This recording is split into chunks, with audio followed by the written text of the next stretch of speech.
रश्मि और अमर लॉकडाउन के चलते डेटिंग ऐप पर मिलते हैं। उसी बीच उनकी बॉन्डिंग बहुत अच्छी बन जाती है और दोनों एक दूसरे से प्यार करने लगते हैं। बस लॉकडाउन खत्म होते ही चट मंडी पट शादी। उससे पहले घर में बात तो कर लो। अरे माँ पापा कभी मना नहीं करेंगे। अमर की बात सुन रश्मि खुश हो जाती है। ऐसे ही दिन बीतते हैं और देखते ही देखते लॉकडाउन खुल जाता है, जिसके अगले ही दिन अमर अपने परिवार के साथ रिश्ता लेकर रश्मि के घर पहुंच जाता है। अभी लॉकडाउन खुला ही है और कोरोना तो ख़त्म भी नहीं हुआ, इसलिए ज़्यादा कुछ ना करके अगले कुछ दिनों में छोटे फंक्शन के साथ शादी कर लेते हैं। अमर के पापा की बात पर सब सहमत हो जाते हैं। कुछ दिन बाद दोनों की शादी हो जाती है और रश्मि अपने ससुराल पहुंच जाती है। बेटा, शादी तो तूने अपनी मर्जी से कर ली, लेकिन बहू को बोल देना इस घर में हुक्म मेरा ही चलेगा, इसलिए अपना राज जमाने की कोशिश भी ना करें। माँ, रश्मि को यहाँ सिर्फ प्यार, आशीर्वाद और अपनापन चाहिए, पैसा या राज नहीं। बेटी की बात पर सास मुंह बनाए वहाँ से चली जाती है और अब वो हर रोज़ रश्मि को परेशान करना और ताने देना शुरू कर देती है। देखो, ये है आजकल की लड़की, इंटरनेट पर लड़कों से बातें करते हुए इन्हें शर्म भी नहीं आती, और यहाँ तो देखो कितनी सीधी सुशील बनकर दिखा रही है। मम्मी, शादी के रिश्ते वाले इंटरनेट ऐप से जब किसी को कोई दिक्कत नहीं है, फिर डेटिंग ऐप के जरिए मिलना किस तरह गलत हो सकता है?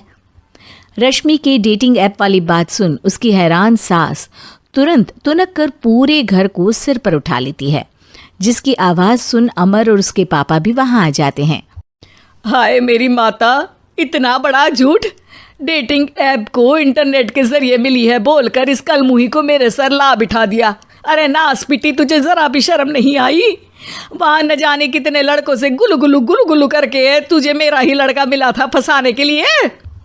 माँ, मुझे तो समझ नहीं आ रहा क्या बोले जा रही हो। डेटिंग ऐप इस्तेमाल करना कोई अपराध नहीं है, और तुम रश्मि को ऐसा कैसे बोल सकती हो? मैं भी तो था उस ऐप पर। पहले उसके लिए माँ से झूठ बोला और अब लड़ाई कर रहा है। सास और अमर की बात सुनकर रश्मि हैरान खड़ी रहती है। अमर, तुमने घर में झूठ क्यों बोला?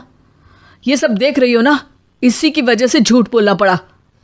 एक तरफ अमर और रश्मि की ये बात चल रही होती है, वहीं दूसरी तरफ सास का नॉन स्टॉप क्लेश सबको परेशान कर देता है। सब एकदम चुप, जो हुआ सो हुआ, अब मुझे कुछ ना सुनाई दे। पति की बात सुन सास चुप होकर वहां से चली जाती है, लेकिन अब वो रश्मि के सिर दुनिया भर के सारे काम डालकर उसका जीना पहले से भी ज्यादा मुश्किल कर देती है। मम्मी, मैं आपका गुस्सा समझ सकती हूँ, आपको जो करना है कर लीजिए, मैं कभी कुछ नहीं बोलूँगी। उम्मीद है किसी दिन तो आपका गुस्सा शांत होगा और नफरत प्यार में बदलेगी। रश्मि की अच्छाई को उसका नाटक समझकर सास गुस्से के 7वें आसमान पर चढ़ जाती है और उसी शाम रश्मि को नीचा दिखाने के लिए अपनी सहेलियों को घर बुलाकर उसकी बुराइयां करने लगती है। अरे कौशल्या, क्या बताऊं, आजकल के बच्चे ना बहुत एडवांस हो गए हैं। पहले रिश्ते घर परिवार वाले सब देख परख के कराते थे, और अब ये लोग खुद न जाने कहाँ कहाँ मिलकर खुद ही सब कुछ पक्का करके हमें बता देते हैं। लड़की का कैसा दिन धर्म, कैसा ईमान, कैसा चरित्र कुछ नहीं पता, बस प्यार किया और घर लाकर बिठा देते हैं। अरे ऐसा क्यों बोलती हो? आजकल बच्चे अपने आप में बहुत समझदार हो गए हैं, और फिर पूरी जिंदगी तो उन दोनों को ही साथ निभानी है। अपनी पसंद से शादी कर भी ले तो क्या दिक्कत, तू ही देख ले, पहले इतना अच्छा बेटा और अब सोने पर सुहागे जैसी सर्वगुण संपन्न बहू। और पता है, अभी कुछ दिन पहले मेरी बेटी ने मुझे डेटिंग ऐप के बारे में बताया, जहाँ लड़का लड़की अपनी पसंद से अपने आप एक दूसरे को चुन लेते हैं, और फिर अगर सब सही रहता है तो बात आगे भी बढ़ जाती है। अरे इसमें इतना खुश होकर क्या बता रही हो? ये तो गलत है।